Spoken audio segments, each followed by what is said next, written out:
um ser humano como eu e você, na pessoa bendita de nosso Senhor e Salvador, Jesus Cristo.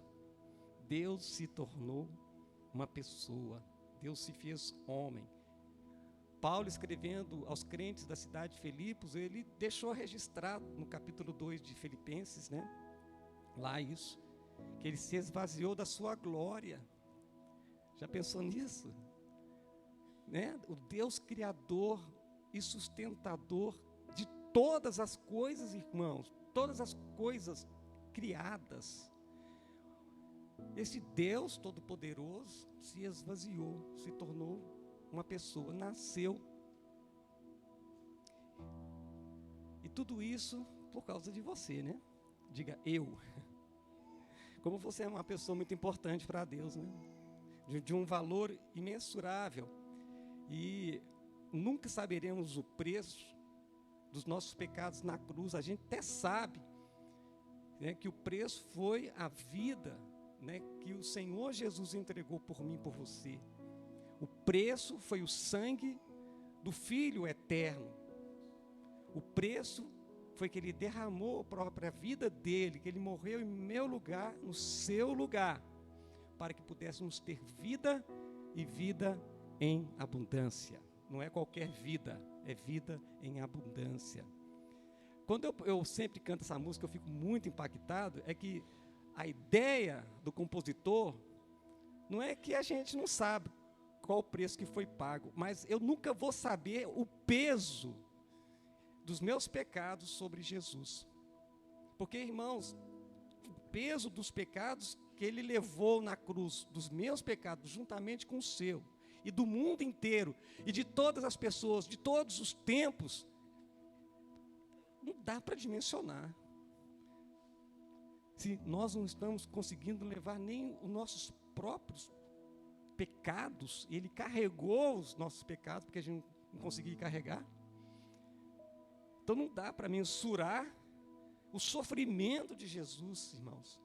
Então faça valer a pena a sua vida cristã. Faça valer a pena o que Jesus fez por você e por nós. Então, voltando aqui ao tema, Deus foi além do evento do nascimento, né, de seu filho.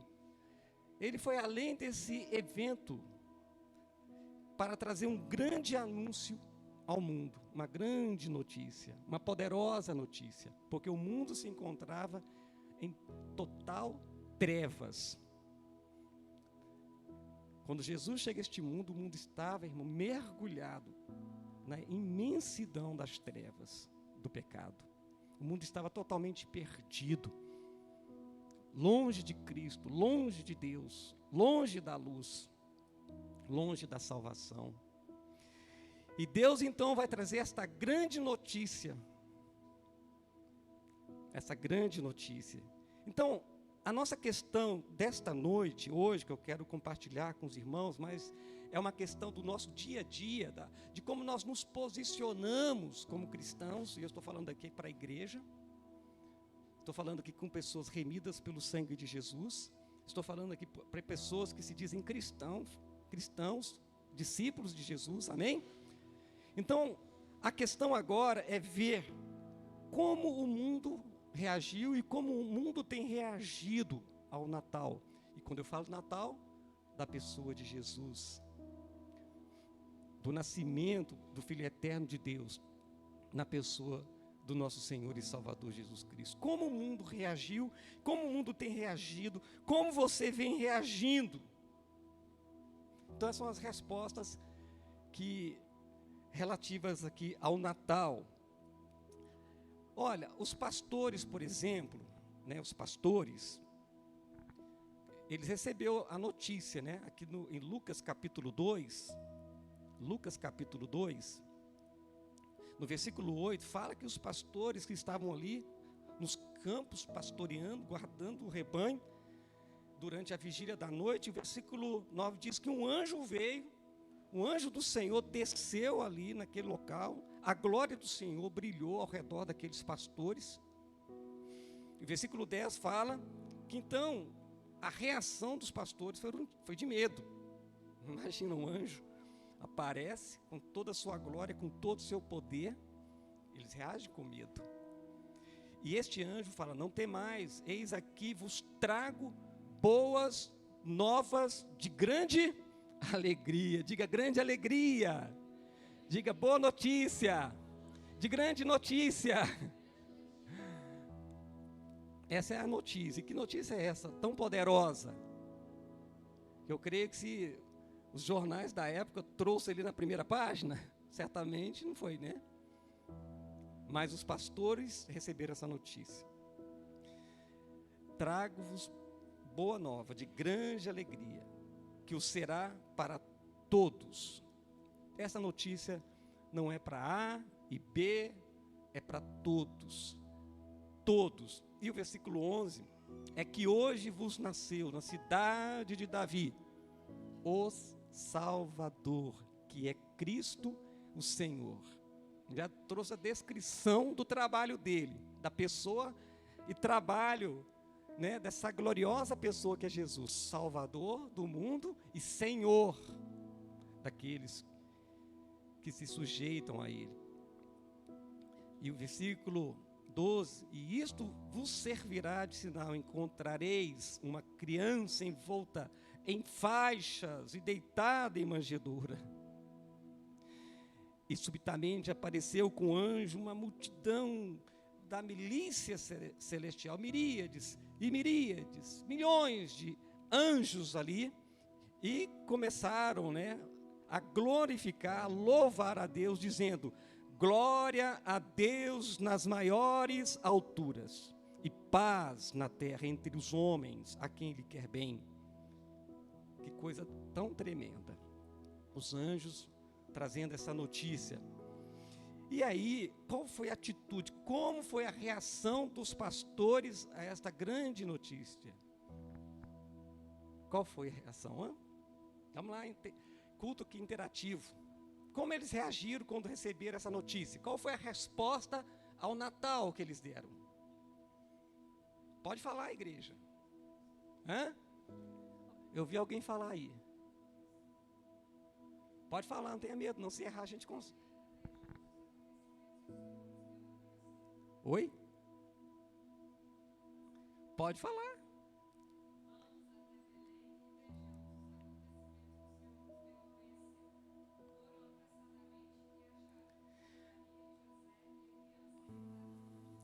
Então, que a atitude deles, quando receberam aquela notícia, que ele estaria nascendo, o Messias, esperado, profetizado no Antigo Testamento por todos os profetas, esperado por todos, eles saíram andando bem devagarinho, é isso?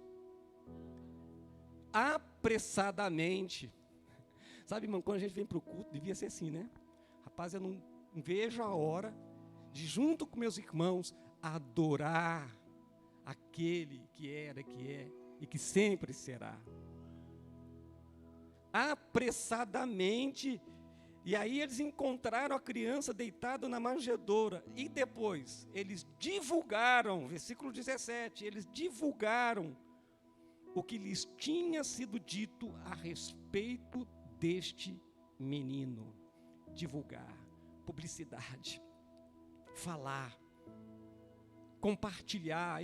Eu preciso compartilhar esta grande notícia, esta extraordinária notícia. Eu não posso ficar com ela somente para mim. Versículo 18: todos que ouviram, se admiraram das coisas referidas pelos pastores. E o versículo 20 fala que eles voltaram. Os pastores voltaram o quê? Qual foi a reação? Qual foi a resposta ao Natal? Glorificando e louvando a Deus por tudo que tinham ouvido e visto como lhes fora anunciado. Esta é a resposta dos pastores, né, de ovelhas ao Natal, ao nascimento do Senhor Jesus Cristo. Bom, Nós temos também, além deles, qual foi a reação dos magos? Vocês lembram que também Mateus capítulo 2 fala de outro grupo de pessoas, que eram os magos? Era um tipo de sacerdotes astrólogos, que estudavam as estrelas, aquela coisa toda, os astros. E eles foram informados do nascimento deste rei, Rei dos reis, Senhor dos senhores. E eles se programaram e tiveram uma viagem bem longa. Vocês lembram disso? A Bíblia fala disso em Mateus capítulo 2. Deixa eu rapidamente lá. Isso aqui é uma introdução, tá? No capítulo 2, fala da visita dos magos. E no versículo 10, precisamente, fala que a reação deles ao Natal, a resposta deles ao Natal, a esta notícia é: alegraram-se com grande e intenso júbilo. Diga comigo, alegraram-se com grande, diga intenso júbilo. Irmão, nós precisamos colocar intensidade na nossa vida cristã. Intensidade nas orações, intensidade no louvor, intensidade naquilo que diz respeito às coisas de Deus. Colocar nossa alma ali, né? Aí fala que entrando na casa, viram um menino com Maria. Ele não estava mais na manjedoura, né? No estábulo. Agora ele estava numa casa. O episódio aqui está entre o nascimento até os 2 anos de idade. E veja aqui o versículo 11. Prostrando-se, o adoraram, e abrindo os seus tesouros, entregaram-lhe suas ofertas: ouro, incenso e mirra. Como é que foi a reação? Como é que esses magos, esses sacerdotes astrólogos reagiram ao Natal? Qual foi a resposta deles? Olha o que diz: prostraram-se, adoraram e abriram seus tesouros e entregaram suas ofertas. Que coisa maravilhosa, né, irmãos? O culto a Deus, irmãos, envolve ofertas. Nós temos que fazer como esses magos, sabe? Dispensaria na igreja até a gente ter que falar de ofertas, porque isso deve fazer parte do culto do cristão. Ele deve vir preparado para o seu culto a Deus, também trazer as ofertas. E eu me organizei assim, né? Assim como a gente tem o dízimo que a gente traz uma vez por mês, uma vez por semana, depende de como você recebe, mas as ofertas é voluntária. E elas devem ser trazidas como culto a Deus. Como culto a Deus. Elas fazem parte. Então eu já me organizei há muitos anos lá atrás, estipulei um percentual e divido os valores nos cultos que eu vou. E assim eu posso, em todos os cultos, levar uma oferta a Deus. Todo mundo pode fazer isso. Quem não pode trazer uma oferta ao Senhor? Mas tem que ter essa consciência. A minha oferta faz parte também diz culto. Diga culto. Do serviço a Deus. Agora, irmãos, é interessante aqui, só para lembrar, que a resposta, né, dos pastores, que eles voltaram glorificando a Deus e compartilhando. Aqui, no caso dos magos, eles também adoraram ao Senhor e também trouxeram as suas ofertas a Deus. Nós temos agora, e eu quero falar nesta noite, de um personagem, que é Simeão. Mas antes disto, que está aqui na sequência, eu quero lembrar de uma pessoa também que reagiu ao Natal, que trouxe uma resposta ao Natal, mas de forma diferente dos outros, que é Herodes. Herodes, o rei ali de Israel daquele período. Ele era filho de um pai edomita e de uma princesa árabe. Por isso, o título dele ali de ser rei era vazio, ele não tinha essa autoridade, ele não era para estar ali, mas a decisão foi de Roma, né, de César, e colocou este homem lá. Só os irmãos terem noção, antes da gente ver qual foi a resposta que ele deu ao Natal, eu fui ver quem foi Herodes, irmãos. Eu fiz umas anotações aqui. Herodes, ele tinha uma obsessão, ele tinha um problema psicológico, ele tinha uma paranoia. É exatamente isso, ele era paranoico, tá? Ele tinha, por causa da própria posição dele, que era instável, como eu disse para vocês, ele não era um rei legítimo, ele foi colocado ali por Roma. Então ele pôs na cabeça que ele tinha muitos rivais. Para vocês terem noção, ele mandava liquidar a pessoa que ele supostamente achava que era um rival. Por exemplo, ele mandou matar a sua esposa, Mariane. Ele achou que ela era uma rival, né? E ele então mandou matá-la. Depois ele mandou matar sua mãe, Alexandra. Depois ele mandou matar os seus 3 filhos, Aristóbulo, Alexandre e Antípater. Este homem matou mais da metade dos membros do Sinédrio, seria o Congresso Nacional aqui no Brasil, os deputados, senadores. Ele mandou matar mais da metade. Ele mandou matar diversos tios, primos e outros parentes. Então, eu pergunto para você, qual foi a resposta que ele deu ao nascimento do Rei dos Reis, né? E Senhor dos Senhores? Daquele que os magos chegaram, viemos aqui, a estrela tem nos levado ao nascimento de um rei aqui em Israel. Ele, opa, vai tomar meu lugar? Como foi a reação deste homem? Aqui no texto, deixa eu ver se eu separei aqui. Acho que é no capítulo 2 de Mateus, né?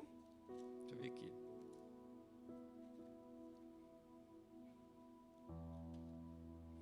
É aqui mesmo. Diz o versículo 16, Mateus capítulo 2.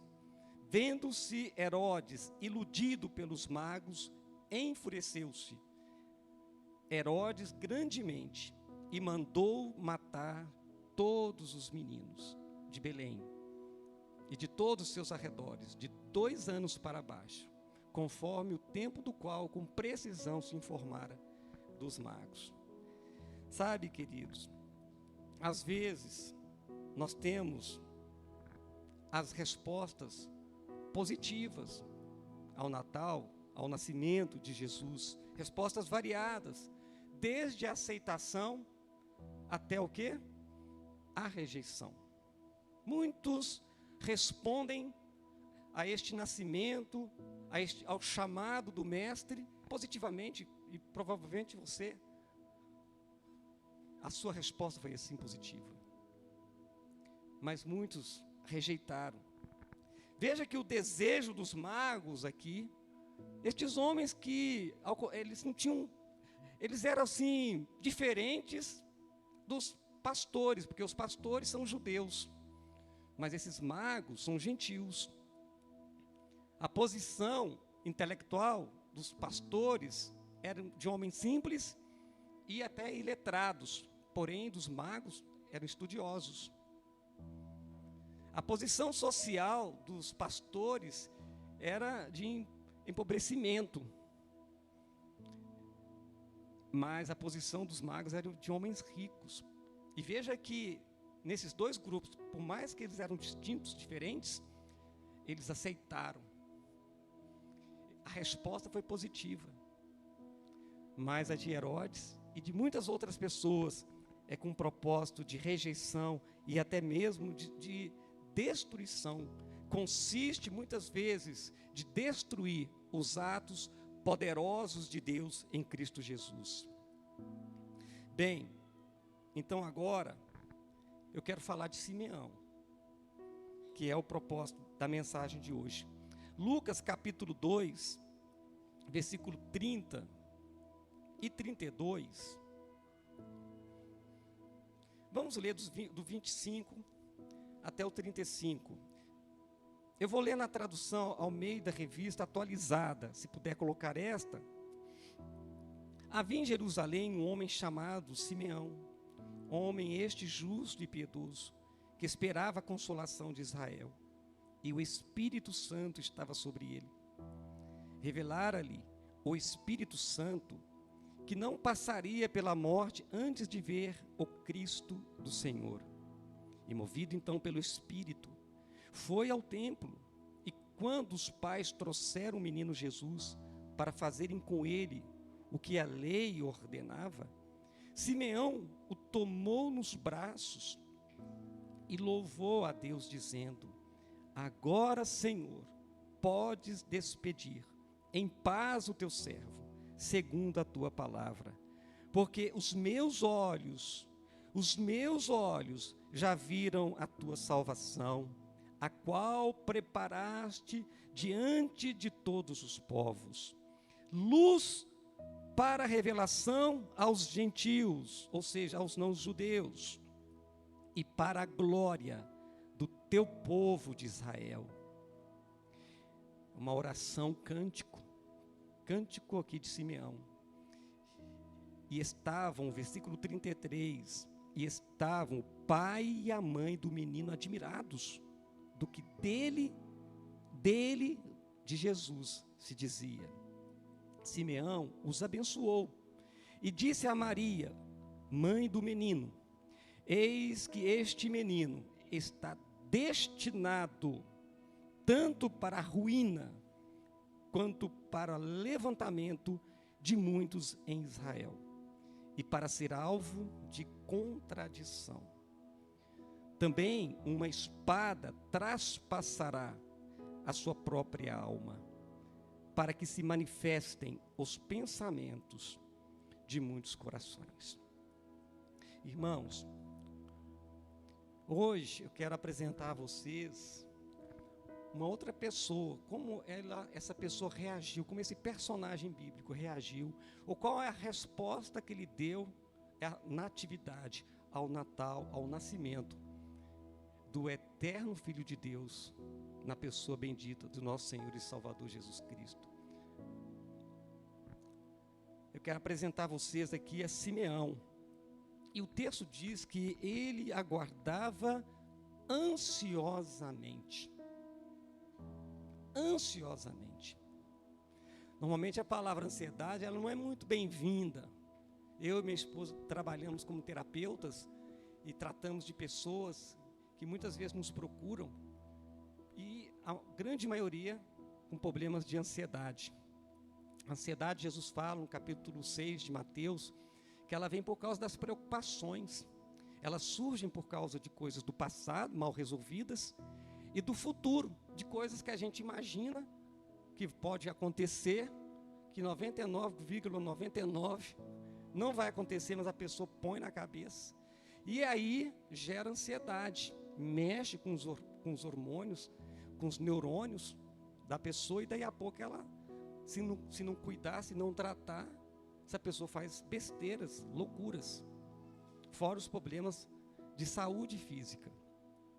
A ansiedade é uma palavra, assim, muito impiedosa nos nossos dias, o que ela faz na vida das pessoas. Mas aqui, de uma forma positiva, ele estava ansioso, porque ele tinha recebido uma palavra, uma promessa, de que ele não morreria sem antes ver o Messias.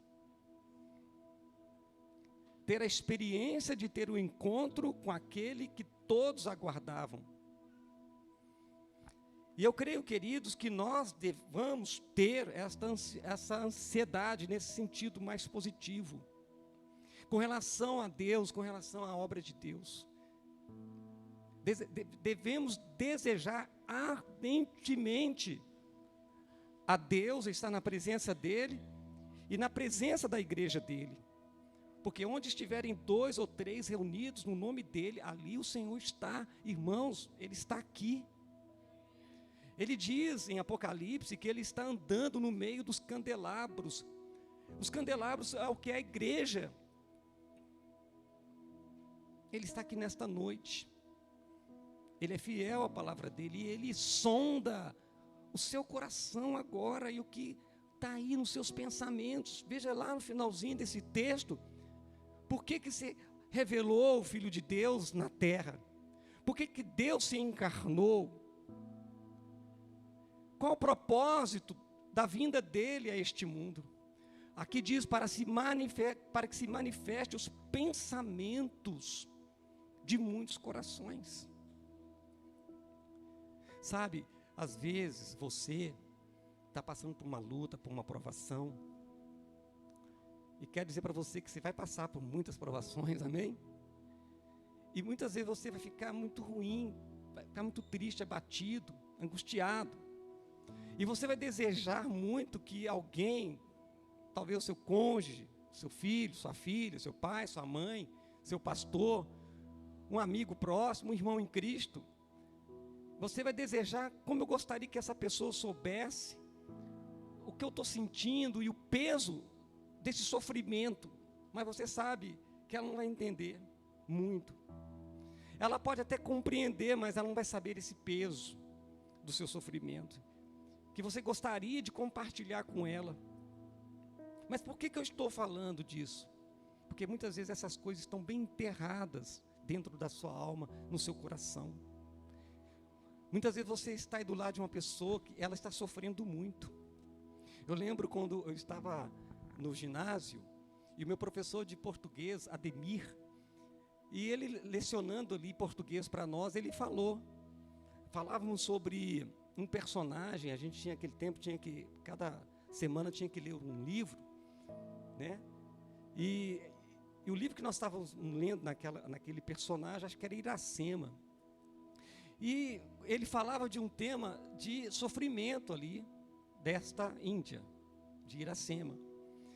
E ele falou assim, não sei se sério ou se brincando, ele disse assim, às vezes a pessoa que está do seu lado está passando por um sofrimento, por um momento tão difícil e você não sabe. Talvez nesta noite você esteja assim. Mas Deus está aqui para que esses pensamentos se manifestem, para que sejam curados, para que sejam tratados.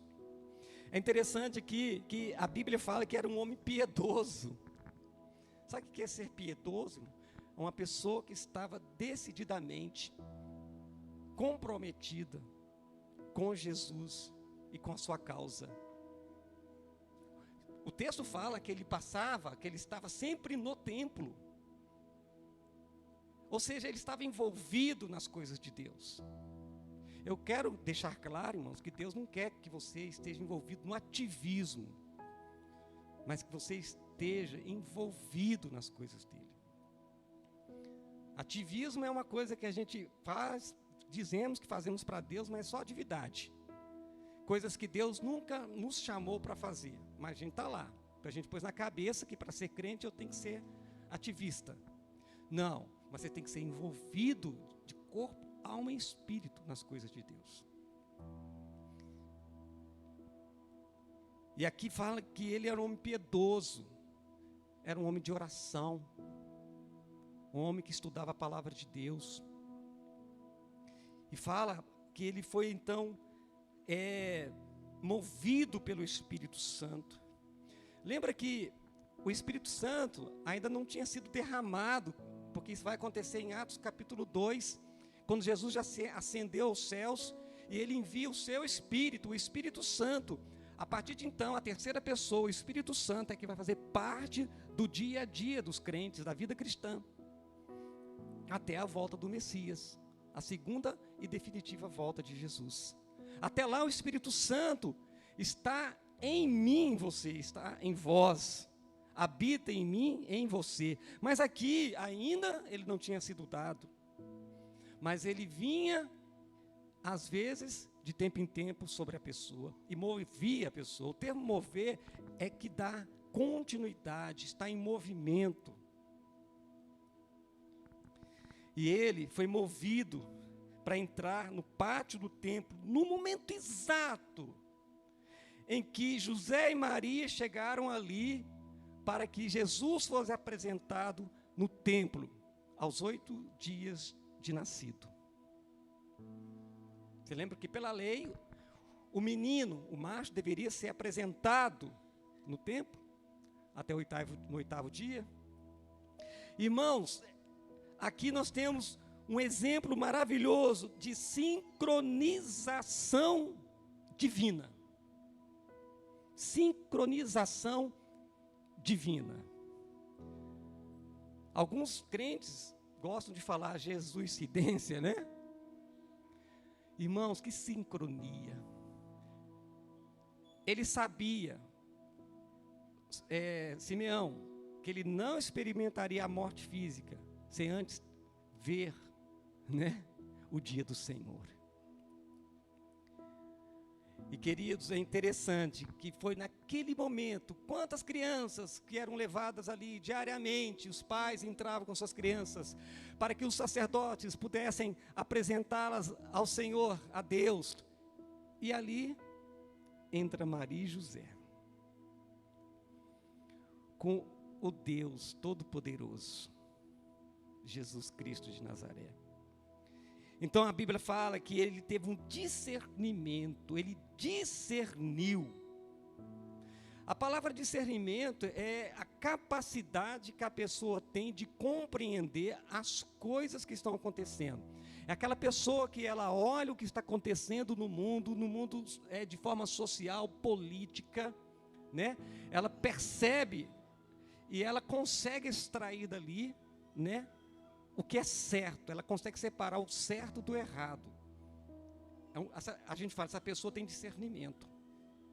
Mas aqui é um discernimento espiritual, por quê?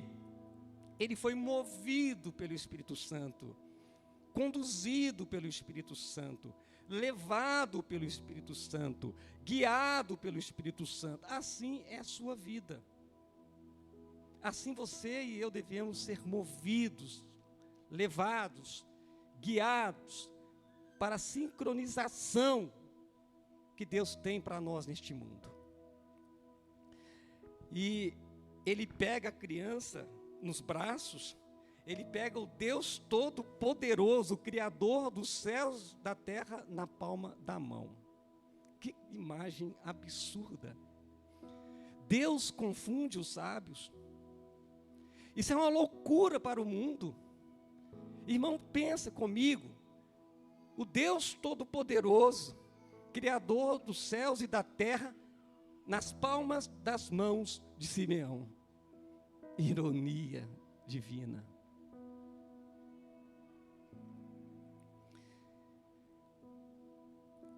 E para os irmãos saberem que ele não estava ali de forma intuitiva, que foi a intuição dele que levou até aquela criança. Não, porque logo ele fala: ó soberano, como prometeste, agora podes despedir em paz o teu servo. O crente não é guiado pela intuição, ele é movido pelo Espírito Santo.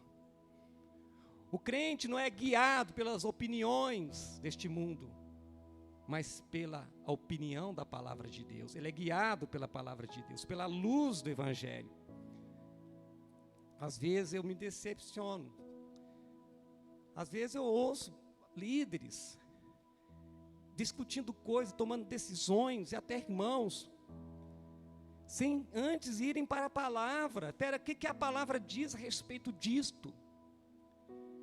Às vezes, querido, tomamos decisões porque a gente está vendo as coisas acontecendo, e aquele pastor e aquela igreja e que determinado irmão estão fazendo isso, então eu vou fazer também aqui.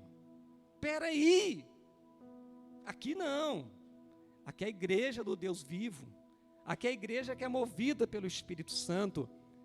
Ok, o que está fazendo lá está em conformidade com a palavra? Vamos abrir a palavra de Deus, ver se é isso mesmo, porque se não for, não dá. Sabe, irmãos, eu vir aqui e dar minha opinião para você não vale nada. Não é verdade? Mas se for a palavra de Deus, vale tudo. E veja que ele então diz aqui, eu não sou guiado pela intuição. Essa é a promessa que Deus me fez. E aqui eu estou dentro da sincronia do Espírito Santo. Eu estou sendo guiado por Ele, pela mão, até aquela criança. Então, 3 coisas nós temos aqui. Deixa eu ver o horário aqui. 3 coisas. Primeiro, olha que Simeão diz, no versículo 30, porque os meus olhos já viram a tua salvação. Ele disse, Senhor, pode despedir o teu servo, eu estou pronto para morrer agora. Ah, irmãos, como seria bom se os crentes enxergassem a morte como um lucro, como o apóstolo Paulo diz. Eu estou pronto, porque eu vou encontrar com Jesus agora. Eu estou dentro do tempo de Deus, eu estou sincronizado com o Espírito Santo, eu estou feliz por isso. E não é porque eu estou sendo abençoado, porque às vezes, irmãos, a gente não é abençoado. Quando a gente fala de ser abençoado, a gente pensa, Deus me abençoou com o quê? Com os estudos, Deus me abençoou com a saúde, Deus me abençoou com um casamento legal, Deus me abençoou com filhos, Deus me abençoou com bens materiais. Irmãos, isso aí é fichinha. A bênção de Deus é de um dia nós termos sido separados para Ele. Você pertence a Ele. E a forma de abençoarmos a Deus é dizer, Senhor, a minha vida pertence a Ti. A palavra bênção, ela é pegada e colocada num contexto materialista, mas bênção para Deus, irmãos, é que independente das suas lutas ou das suas vitórias, você está sincronizado com Deus. Quando você está, como diz assim, ganhando, tendo sucesso no mundo, as coisas estão dando certo, você fala, eu estou sincronizado com o Espírito Santo. Eu sei que todas essas coisas estão acontecendo porque eu estou sendo guiado por Ele. Não é por mim, apesar de mim. Mas quando as coisas estão dando errado também, você fala que não, tudo bem, eu estou sincronizado com o Espírito Santo, isso faz parte da vida cristã, eu estou sendo lapidado, eu estou sendo provado, Deus está trabalhando esse diamante aqui para brilhar mais. Porque, irmãos, para nós não importa o que acontece neste mundo, nós estamos sendo preparados para algo superior, uma glória por vir. Estamos perto cada dia mais da vinda do nosso Messias, do nosso Senhor. Estamos ansiosos pela vinda dEle a qualquer dia, a qualquer momento. Por isso, irmãos, não importa o que nós temos, não temos, o tempo que levamos aqui é incomparavelmente menor, infinitamente, com a eternidade que nós temos pela frente. Se você pegar toda a eternidade que você vai ter com Jesus quando Ele voltar, querido, o que será os 70, 80, 90, 100 anos aqui?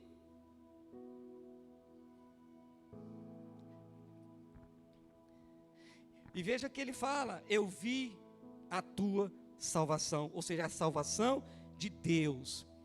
Agora, quando ele fala isso aqui, Simeão, veja bem, o que seus olhos tinham visto foi o quê? O filho de Maria. Não é? A hora que ele olha o filho de Maria, Jesus nos braços de Maria. Mas o que ele disse? Veja o que Simeão disse. Ele disse ter visto a salvação de Deus. Ele não está vendo propriamente um bebê comum como os demais. Ele está vendo o próprio Deus, a própria salvação de um mundo perdido sem Deus, de um mundo afastado de Deus, de um mundo longe de Deus, de um mundo sem a luz de Cristo. Mas agora ele está dizendo, eu estou vendo, ó Deus, a tua salvação para mim e para todos que o desejarem. Ele diz ter visto o Messias que Deus havia enviado para nos libertar da pena do pecado, da pena imposta sobre as nossas vidas. A Bíblia diz que nós somos escravos do pecado, que todo aquele que peca é escravo do pecado. Mas ele veio para quebrar os grilhões e nos libertar da pena do pecado e da prisão do pecado. Eu e você hoje podemos dizer, somos libertos, livres, não mais escravos de Satanás, não mais escravos deste mundo, não mais escravos da carne, mas libertos, porque esta é a resposta que temos que dar ao Natal. A segunda coisa é que ele diz ter visto a luz do mundo.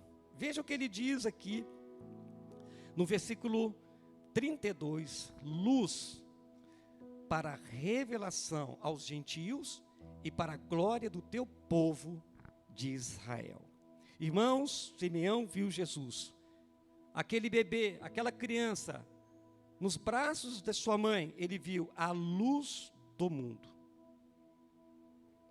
A luz que iluminaria as nações. A luz que traria glória a Israel, ao povo de Deus. Todas as nações, povos, línguas, tribos e nações, todos estavam perdidos. Todos estavam imersos na escuridão do pecado, escravos do pecado. Mas ele diz que ele veio para iluminar as nações, o Brasil, os Estados Unidos, a África, o Nepal, todas as nações da terra, todos os povos da terra, todas as tribos, gentes, línguas, etnias. E ele diz, e trazer glória a Israel. E lembrando que Israel aqui não está falando dessa nação aí, mas a nação agora incorporada ali, todos os filhos de Abraão, todos aqueles que receberam Jesus na sua vida, que fez com que Jesus nascesse na sua vida. Irmãos, conscientemente ou não, aqui Simeão ecoou Isaías 49, versículo 6. O versículo que diz aqui sobre o papel dessa luz sobre as nações. Então a grande notícia, e que vai tornar a mensagem, paulina, Paulo, apóstolo, o missionário Paulo, vai começar a pregar para os gentios. É a luz que chegou para brilhar na vida de todos os homens de bom coração. E por último aqui, Simeão viu Jesus com um motivo de divisão. Se olhar bem os versículos aqui, depois ele abençoar, ali no versículo 34, ele abençoa Maria, José, a criança, e aí ele diz para os seus pais, esta criança está destinada tanto para a ruína, como para levantamento de muitos em Israel, e para ser alvo de contradição. O que ele está dizendo aqui, que Jesus veio, irmãos, para separar o joio do trigo, a luz das trevas. Ele veio para que a gente possa decidir qual caminho tomar, o estreito ou o largo, ou a bênção ou a maldição, ou a vida ou a morte. Ele veio colocar que, olha, só tem duas escolhas a fazer. Ou seja, os profetas já diziam que ele seria uma rocha de tropeço para alguns, mas para outros, edificação. Eu espero que Jesus veio para a sua vida como essa rocha de salvação, que veio edificar, que veio tirar você das trevas do pecado e transportar você para o reino do Filho do seu amor. Eu espero, irmão, em Deus, e só você pode dar conta da sua salvação, que ele tenha sido esta rocha. Mas o texto diz que para muitos será ruína. Porque vocês lembram de Herodes? Como Herodes, muitos outros têm rejeitado a Jesus. Aqui está dizendo que ele faria com que alguns se erguessem. Ele veio para erguer, ele veio pegar para aquele que está humilhado e colocar ele no lugar de exaltação. Ele veio pegar o abatido e colocar ele em lugar de exaltação. Ele veio para os doentes, ele veio para os cegos, para os mudos, para os aleijados. Ele veio para os doentes emocionalmente, fisicamente, espiritualmente. Ele veio para esse tipo de pessoa, para erguer essas pessoas. E um dia ele ergueu você, meu irmão, minha irmã, do seu abatimento, seja ele emocional, seja ele espiritual, seja ele físico. Ele veio para te colocar na posição de filho, e não somente de criatura de Deus. Ele veio para tornar você filho e filha de Deus. Ele veio para te resgatar da maldição da lei, da maldição do pecado. Ele veio para te dar um novo nome, uma nova história, tornando você uma nova criatura. Esta é a realidade que você deve viver. De filho de Deus, de filha. Deus te ergueu. Deus te tirou de trás das malhadas. Mas aqui também diz que ele faria com que alguns caíssem. Jesus, irmãos, em Jesus, preste atenção, em Jesus, a neutralidade é impossível. Diga comigo, em Jesus, a neutralidade é impossível. Irmãos, não tente viver a vida no mundo e a vida em Deus. Ou é uma coisa, ou é outra. Então, a história de Simeão é uma lição acerca da minha e da sua condição espiritual. Eu quero agora te perguntar, qual é a resposta que você tem dado quando Jesus nasceu na sua vida?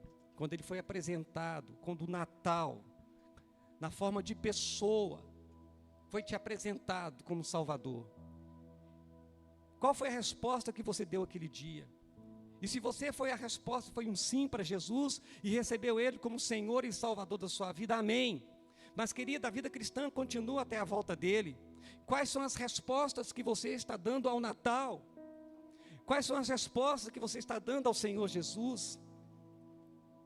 Qual é a condição espiritual em que você está vivendo? Quero que você se coloque em pé neste momento. E eu quero dizer para você que Deus quer abrir os seus olhos hoje, como abriu os olhos de Simeão, para que você possa ver a salvação de Deus. Para que você, querido, possa ver Jesus como a luz do mundo. Para que você possa ver que Ele é o motivo de divisão, sim, porque Ele veio para dividir os lares. Porque nós sabemos, querido, quando alguém entrega a sua vida a Jesus, muitas vezes ele não tem o apoio de sua família. Pode ser de seu pai, pode ser de sua mãe. Mas foi para isso que ele chamou. Hoje o Senhor quer abrir os seus olhos para a realidade de quem é Jesus Cristo, para mim e para você. De quem é Jesus Cristo? Quem é Jesus? O que é o Natal para você? Estamos começando o ano de 2024. O que é o Natal para você? É uma data lá no dia 25 do ano passado, que passou, em que nós festejamos, tomamos alguns refrigerantes, comemos talvez um peru ou um frango assado, alguma coisa parecida.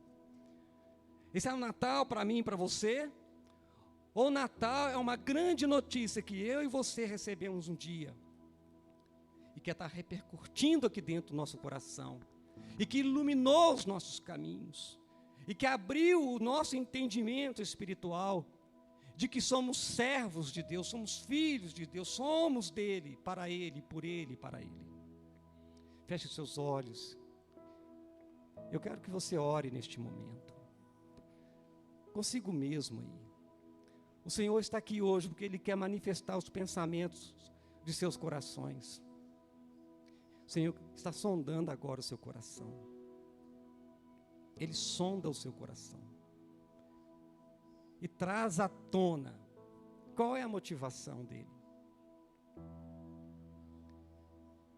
enquanto adoramos o Senhor com um cântico, eu quero que você faça essa reflexão. Que você faça essa reflexão no seu coração neste momento. Qual é a resposta ou as respostas ao Natal? Quais são as respostas que você tem dado a Deus? Um dia Ele trouxe uma grande notícia para você. Ele apresentou a você o seu Filho, Jesus, o eterno Deus, aquele que morreu na cruz pelos seus e meus pecados, que derramou sua própria vida por mim e por você, que carregou os nossos pecados, e nos tornamos hoje justiça de Deus por intermédio do seu sacrifício. Ele chamou você, e qual a resposta que você vai dar? Será como a resposta dos magos, que saíram dali louvando e glorificando a Deus por toda a vida deles aqui na terra? Não somente naquele momento. Será que a resposta de você será como a da própria Maria, que disse: Senhor, faça a tua vontade na tua serva, e que glorificou ao Deus Todo-Poderoso por ter sido agraciada, escolhida, para que nascesse o Filho de Deus?